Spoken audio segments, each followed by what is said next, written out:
Siinä siis Nightwishin video. Tervetuloa Jyrkkiin. Niin, kyseisen videon kanssa tuli ilmeisesti aika kiire. Mitä siinä tapahtui oikein? No sitä kyllä alettiin työstä ihan ajoissa kuukausia sitten, mutta viimeistely jäi viime yöhön. Myöhään yhdessä. Tuliko kuitenkin sellainen kuin toivoitte? Erinomainen tuli.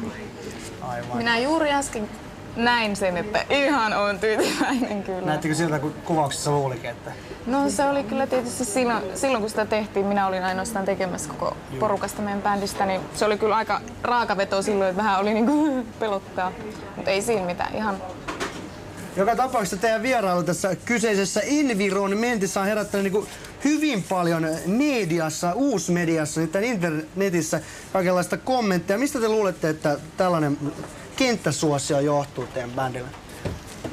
Jaa. Koska keikkoja ette ole kuitenkaan niin hirmuisesti vetänyt ainakaan toistaiseksi. Keikkaa ei tosiaankaan olla tehty, mutta on se tietysti levy on ollut pihalla jo viime syksystä lähtien, että on tässä aikaa ollut tutustua.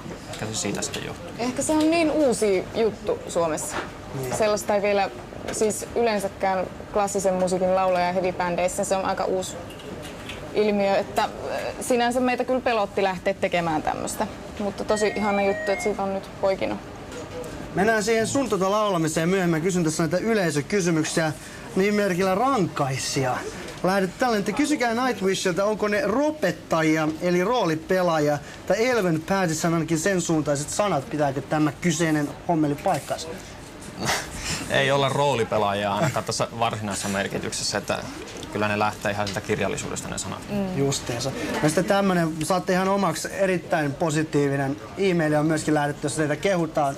Minä en sitä tarvitse, pitäkää itse. Ja sitten tällainen uhkasävytteinen hommeli, että jos Nightwishille tuillaan tässä haastelussa, niin mä takaan, että yksikin kone, joka teillä on kiinni netissä, ei tule toimimaan tämän vuoden puolella. Kuulkaas nyt, herra Arg, voin vesittää teidän uhkauksenne. Meidän koneemme eivät toimi muutenkaan koskaan. Meillä ei ole mitään hävittävää siinä mielessä. Mistä tällaisia psykopaattifaneja löytyy teidän orkesterille? Jaa, hankala sanoa. Hyvä, että löytyy kuitenkin. No tässä on hei, saat pitää nämä loputkin. Puhutaan nyt siitä itse levystä. Se ymmärtääkseni meni myös ulkomaille levitykseen. Mihin kaikkialle itse asiassa, eikä Ranskaan sentään. Joo, tähän mennessä on levitetty Saksaan ja Englantiin, niin kuin ulkomaista ja Pohjoismaihin. Että niin pääasiassa. Just. Ja markkinarako onkin just tällaisella musiikilla tuolla keskisessä Euroopassa, Saksassa ja siellä päin. No, onko sieltä kuulunut vielä mitään, että miten albumi on tipahdellut? Positiivista ainoastaan, siis kyllä niinku tosi kivasti. Varsinkin on tietysti Saksasta, tai minun korviini ainakin kuulunut. Et Saksa on ollut hirveän positiivisella meitä ottamassa halukkaina jopa sinne päin. Niin siitä on kuitenkin jo jonkun verran aikaa, että tässä on ollut jonkinlaista hiljaissysteemiä välissä. Mistä se johtuu? Siis tämähän ilmestyi Suomessa paljon aikaisemmin kuin ulkomailla. Että tämä ilmestyi vasta 1,5 kuukautta sitten Saksassa ja Englannissa. Tai nyt te ette ole sitten paljon mitään tehnyt ilmeisesti, että paitsi video. Onko teillä muita kiireitä ollut vai? On. Meillä on ollut muuta kiireitä. Minunkin kiireet, ne on hyvin paljon tämmöistä klassisen musiikin laulamista ja opiskelua tällä hetkellä. Et on kyllä järjestetty aikatauluun näin, että loppukevät täytyy olla näin hiljasta. Ja puolet meidän bändistä oli vielä Intissä niin, tässä. Ja sieltä on tietysti hankala päästä minnekään.